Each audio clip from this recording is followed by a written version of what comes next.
He is the founder and chief executive of the Housing Quality Network. We'll have a bit of a natter with him later on. And please do, if you've got any observations or any questions that you'd like to pose to anything that you hear him say, send them through to us and we'll pose them to him later on. But for now, I'll hand the floor over and say a very good morning to Alistair McIntosh. Alistair, over to you. And thanks for the introduction, Carl. It's nice to meet you after all these years. And I'm just hoping that nobody in any of their homes is having a party this morning, because that would be a very poor show. It's great to be here today. I've read all of your annual reports. It's fantastic to be in a gathering with the council, the Almos, housing associations, large and small, across. What I read in your annual reports is the 1,346 square miles of Shropshire, England's largest inland county, for what it's worth. And years ago, when I was helping to set up what was then South Shropshire Housing Association, it felt like I drove through every blinking one of those square miles, right behind cars with slow-moving caravan. Very frustrating experience. And back in those days, people didn't have mobile phones, so I was always running late to get to Ludlow. You'd get to, remember when the Case catalogue place was at the back of Worcester, you'd have to get out the car there, queue for the payphone and phone ahead to explain why you were late yet again for a meeting. And again, back in those days, before the internet, before Zoom, before you could put, representatives of 19,000 residents in one room, by law, you had to consult on stock transfers from councils to housing associations in every parish and a council area. So you can just imagine how much travel was involved then compared to the efficiency of today. But let's hope we're not losing the interaction and not losing the warmth. The first thing I really want to home in on today is the importance of reputation. Michael Gove, love him or loathe him, has come into housing very, very enthusiastically. He's attempting to get to grips with the cladding crisis after Grenfell. And what I thought was incredible was how he wrote out to Mercedes telling them not to work with Kingspan from Hereford because of their potential responsibilities in the Grenfell case. Who would have thought that reputation became so important to your ability to work with other people? And in the housing sector, you may or may not have noticed this, but the Ombudsman is becoming much more active and is naming and shaming some of the biggest landlords in the country for their very poor treatment of individual residents. And very few people kind of failed to notice the ITV coverage of lamentable properties where poor souls have had to live courtesy of not terribly good social landlords. Now, what's good about today is that those cases that the Ombudsman and ITV are covering are situations where residents have run out of options. It's been the last resort to go to the Ombudsman, to social media, to ITV. And gatherings like today and all the conversations you have with residents, with your neighbours and everything else mean that there's more chance of finding out about issues and nipping them in the bud rather than letting things run and run and run and run and damaging the reputation of everyone in the sector. So, as I say, today is important. It's great you're getting together and talking to one another and that landlords are listening. Second thing I want to talk about, and this was mentioned in the brief that I was sent, is the issue of stigma. Now, this came up after Grenfell.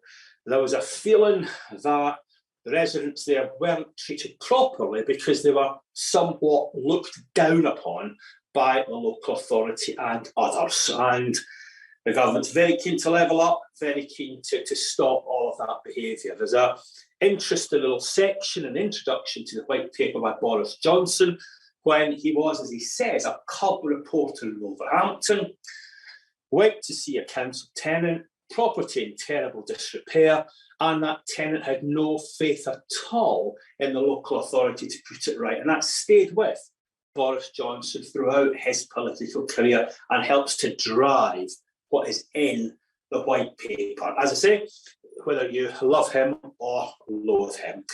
But a very interesting report recently by Durham University on stigma in social housing, and it said really two things. Yes, there are people who live in council and housing association properties who need help, and when I read your annual reports, it's with food parcels, job opportunities, community activities, and that's absolutely fantastic, but not everyone needs help.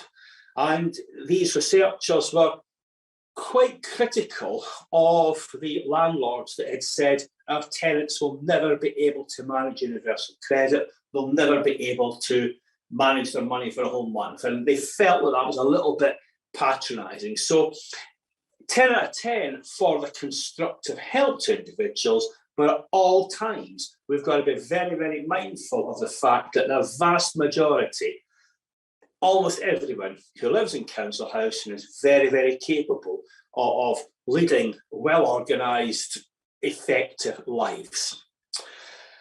Moving on, the white paper talks about really upping the ante on regulation. For some reason, the coalition dropped housing regulation, though they kept it for education. So the housing inspectorate was abolished, but Ofsted continued. Inspection will be reintroduced over the next couple of years. The agenda will be different. It will be based on the modern world, not the box ticking of the past. But what I would say is that if the people in Shropshire can pull together and inspect each other, just think what a fantastic spur that would be. You could really move each other on to do better and better and share experience and share opinion and share views.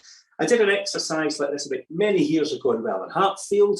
It was effective. And as I said, I understand the geography in Shropshire doesn't lend itself to too much face-to-face collaboration. There's a lot of driving, public transport isn't fantastic, I get all of that. But if you can pull together, share intelligence and inspect each other's services as residents, that would be a brilliant thing and certainly leading the way for the rest of the country.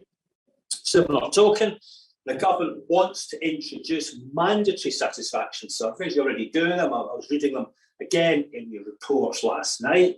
So you're ahead of the game there. But what they want to do is get everyone to do these satisfaction surveys. Probably someone will turn it into a league table and make all sorts of observations.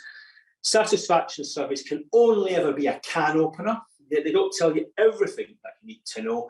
And it's only if you're talking to residents about why they're happy, why they're unhappy, what moves them, what doesn't move them, you get to grips with those satisfaction figures. You can do something intelligent with them to improve the service rather than just have them hanging around and box ticking. Now, one of the biggest challenges that faces the world at the moment, as you saw from the COP conference in Glasgow towards the tail end of last year, is decarbonisation.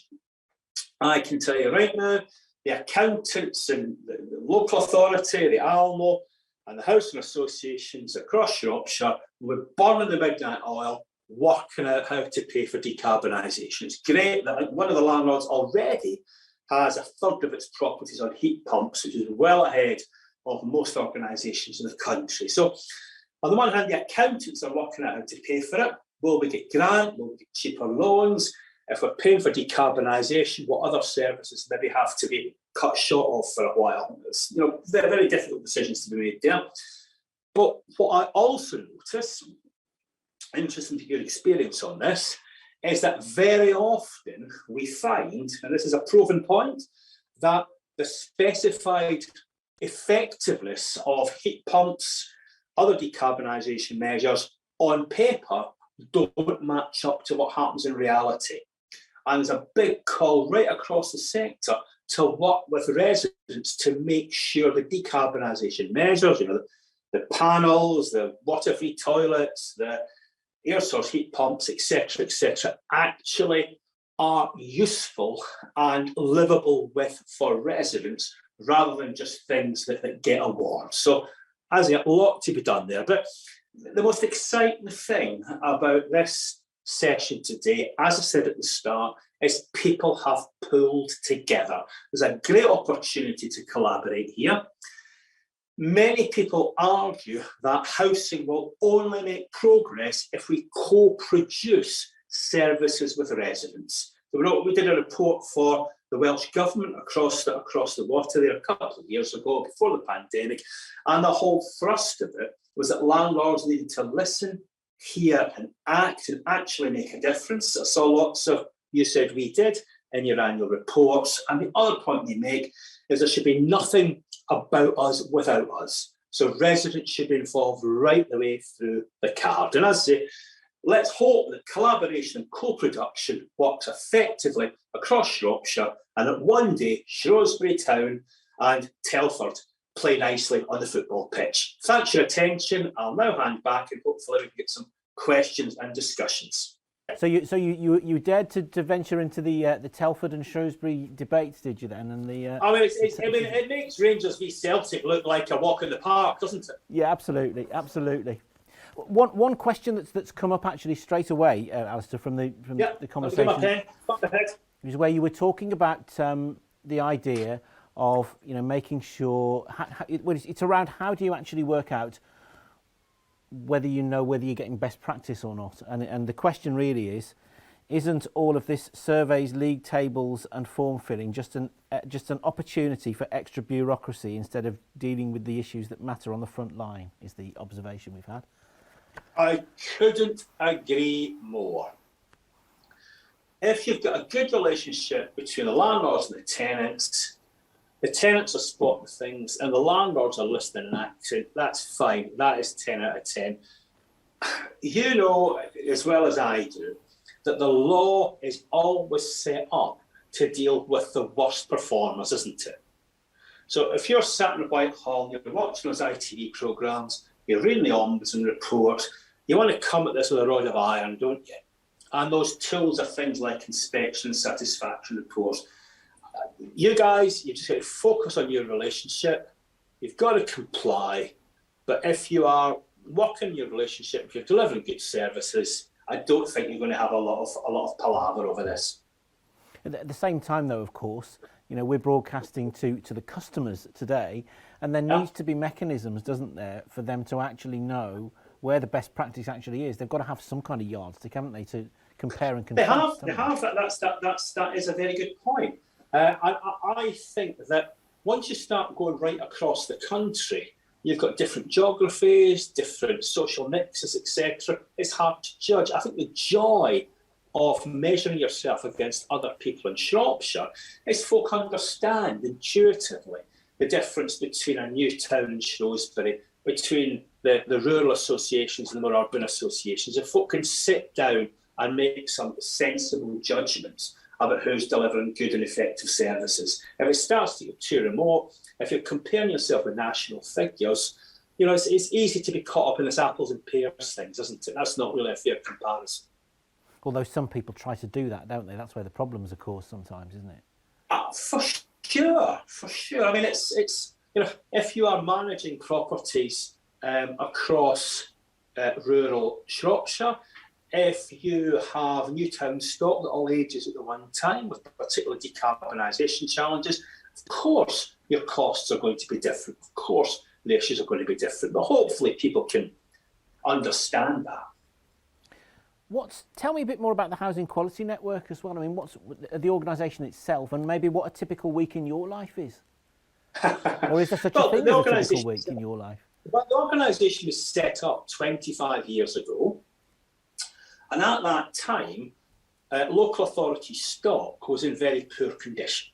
So we were set up to promote higher standards, largely through the introduction of external inspection, because that seemed to be a good idea at the time. It worked for education. Why not introduce it to housing? At that time also, there was a big push to move housing from local authorities to housing associations, because the field was skewed so that housing associations had greater freedoms to bring in finance. And that is how come I ended up working on the South Shropshire stock transfer. So what was your background in the industry then before this? I had worked in London boroughs as an advisor in the private rented sector. I'd set up some leasing companies where we bought property from the private sector for council tenants. And then for a number of years, I worked for Coopers and Lybrand, the predecessor to PwC, as a management consultant in the housing field, and then we started HQN. And a typical week will involve sessions like this. It will involve stress testing for economic risks amongst some of the larger housing associations, and it will involve writing briefing papers on whatever issues the government has thrown at us. How much of your time is spent on lobbying then and campaigning, the decision makers? Not a huge amount. I did used to run the National Federation of Almos, and Star will be familiar with me from that period. And we did quite a bit of lobbying at that time, and it was successful. We got the money in for the Almos, but then 2010 came along, the government changed, that became less effective. We've certainly been briefing some of the speakers and some of the participants in the parliamentary inquiry on social housing regulation at the moment. So we're all over that, yeah. Question here that's come in as well, Alistair, which sort of touches a little bit on what you were saying right at the start of your presentation. Does Alistair believe that the high-profile media coverage over the cladding debate has made social housing providers more aware now of their responsibilities and the publicity that they may get if they don't get it right? Yes, I mean, I think that's a super question, and my advice to every landlord and every active tenant is every now and again just watch the Grenfell inquiry, yeah? Not for the technicalities of cladding, not for the legal technicalities, but just to watch how careless and cavalier some of the officers and so-called experts were, yeah? And I think it's a very humbling experience to watch that. And what the lawyers do is they get every internal email from the officers and the companies, and they confront the person that wrote it with the content. And often it's quite shameful and quite ugly in terms of the casualness of it. So the big message I put out to all officers is just imagine every email, every phone call goes into the public domain, because that's what happens when things go wrong. And I think that's the thing that we should all be focusing on. To see ourselves, it's Burns Day, isn't it? To see ourselves as others see us is the great gift, isn't it? I think people at Downing Street are finding out exactly what happens now when all the emails and all the revelations go out into the public domain at the moment. Yes, I mean, to see ourselves as others see us is actually a quote from a poem called To a Louse, which I don't want to draw any inference from that. Where do you see the cladding debate going in the future? Where do you, because it's obviously got some way to run, hasn't it? All of this. There are lots of. This is part of the world we're now in, isn't it? So you've got a Volkswagen emissions scandal, and don't forget air pollution from road vehicles kills, according to government figures, 30,000 people a year. Yeah, we've got the cladding situation. Years ago, we had the asbestos situation, which you will recall was big in Hereford and Shropshire because of the factories there. I think there's a thrust to make companies a lot more responsible. And some time ago, I went to see the Ombudsman for Housing when he's first appointed. And I said to him, your job is to be the Ralph Nader of housing. You will recall Ralph Nader was the American guy who campaigned for improved car safety. So it's a world we're in. Huge focus on safety, huge focus about thinking about the customer as an important person, but crucially, it's the modern world. Nothing I write or you say is hidden forever, as ministers are discovering. Question I asked one of our first panel this morning, actually, which I'll throw at you as well. If money was no object, if you could just write your own cheque, do you have a sort of a wish list, a bucket list on your wall somewhere of things that you would really want to get stuck into first? No question about it. When I first arrived in London from Glasgow in the early 80s, and for obvious reasons I came to London, there was no work. I started working for the London Borough of Camden. I walk around it now, and those council houses need a huge increase in investment, yeah? You go to one side of King's Cross, Coldrops Yard has been beautifully turned around by the private sector. Not enough has been spent on the council stock. If I had unlimited cash, I would make sure that every council and housing association property was the highest standard property in that street. So you're not entirely of the view that levelling up is actually there from the sector's point of view at the moment, then? I don't think it is, and also it's not simply a north-south thing. I mean, I lived in rural Oxfordshire. Sometimes I live in rural Scotland. I mean, I understand that people in there's people in Shropshire who are not tools winners, aren't there? There's people in Shropshire who've got a hard old time. Hence, the help that was given by the housing associations in the Almo during the lockdown. What's the future then, do you think, for your organisation? I'm guessing since you founded it, it's changed dramatically to the kind of role it plays today.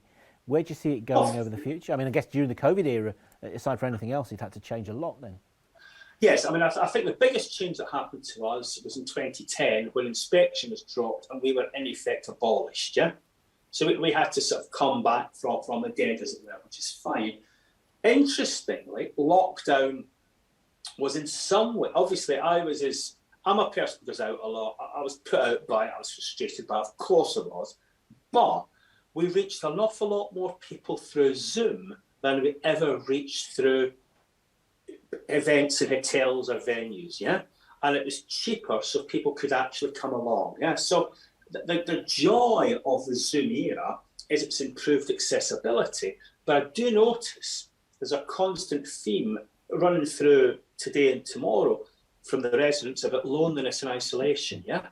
And I think we have to be mindful of that. I did a session with some young leaders in housing earlier this week. They're working very hard. They're everything you'd want them to be, yeah? But what they're saying is it's very hard to make progress in their careers because they're just not visible. And it's also very hard to make change because the older people that run housing are set in their ways and they're not going anywhere soon, yeah? So I think the next big shift I see is going to be the generational change when the younger people come in, but they've been held back, I regret to say, by isolation at the moment, in a similar but not the same way as the residents. Yeah, although do you think maybe there's the other side of the coin in that what's happened over the last 18 months, it's forced people to do things in different ways who maybe were set in their ways, forced them to embrace change a bit? Yeah, I think, I mean, I don't know what you think about this, but certainly I have noticed that the internet quality has improved dramatically in many parts of the country. I think that should certainly help levelling up. I mean, the part of Scotland I live in when I'm not here relies on the tourism industry. Tourism pays the minimum wage, yeah? If the internet is in an area, you then can get the service sector working and the wages are that much higher. There's an excellent school on the Isle of Arran, but far too many pupils go into low-paid work when they could earn so much more. I think there's a general acceptance that here in Shropshire we are somewhere near the back of the queue in terms of, I don't know about 5G, some people struggle to get 4G in some places, but it's true, isn't it? Because that's become, when you're looking at housing, when you're looking at a place to live, it always used to be about, was it near to good schools, was it near to good amenities? Yeah. And now it's things like, what's your broadband speed? It's things like that become more important, isn't it? It is of crucial importance. I mean, certainly in Scotland, what I've had to do is buy a mobile phone booster, and I work the internet off the mobile phone booster. Yeah, so very often there's a workaround, but we just have to find it. And I must have a huge affection for the time I spent working in Shropshire, but a lot of long drives, poor mobile signal, and it's. There's pros and cons, isn't there? Yeah, some things have never changed. I can tell you that, Alistair. Yes, but also, as you say, there is no way that we could have put an event on where potentially you could have reached 19,000 people, like we are doing, standing in a studio in the middle of Shrewsbury here today, broadcasting live. It's and one of the main reasons would have been the cost, wouldn't it? I mean, we'd all have to get to a venue. We'd have to hire a venue. People, quite understandably, would want food. We're into thousands, aren't we? Whereas this is much more economic, and people can watch it on catch up, can't they? Absolutely, they can binge the box set by the time we've finished our day. Yeah, and I'm sure they need subtitles for the Scottish speaker. Well, we've got a Scottish speaker and somebody from the Black Country here, so we're somewhere between the two. We'll be all right.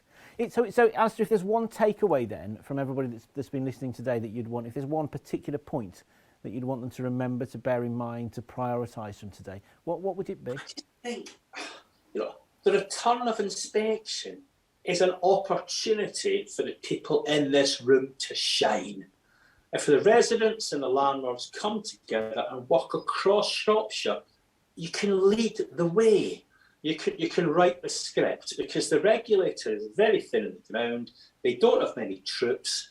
You can write the script for this. You don't have to be passive recipients. And I also very much enjoyed reading the annual report. I learned an awful lot.